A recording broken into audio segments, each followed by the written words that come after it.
ও এইভাবে। এটা আপনি কি করলেন? আপনি আমাকে ফেলে দিলেন কেন?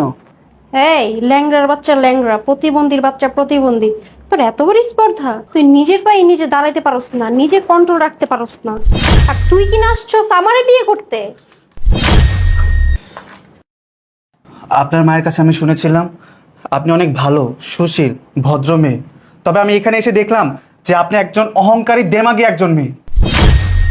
আমি তোর স্পর্ধা দেখে না অবাক হয়ে যাচ্ছি।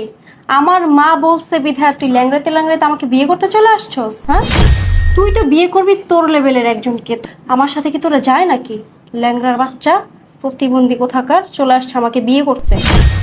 দেখুন, আপনি কিন্তু রীতিমতো আমাকে অপমান করেই যাচ্ছেন।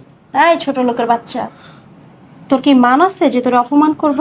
হ্যাঁ, মাসে 1 লাখ টাকা ইনকাম করে তুই ভাবলি কিভাবে যে আমি তোকে বিয়ে করব? হ্যাঁ, আপনার মেয়ে যা ইচ্ছা তাই বলে আমাকে অপমান করছে। শুধু তাই না, আমাকে ধাক্কা মেরে ফেলেও দিয়েছিল। কি বলতেছে এগুলা ভাবনা? যা বলছে ঠিকই বলছে। মা, তুমি আমার জন্য এমন একটা পাত্র দেখছো যে কিনা নিজের কন্ট্রোলই রাখতে পারে না। হ্যাঁ, আর সে কিনা আমাকে বিয়ে করে আমাকে কন্ট্রোলে রাখবে? তার ল্যাংড়া প্রতিবন্ধী। আয় মা,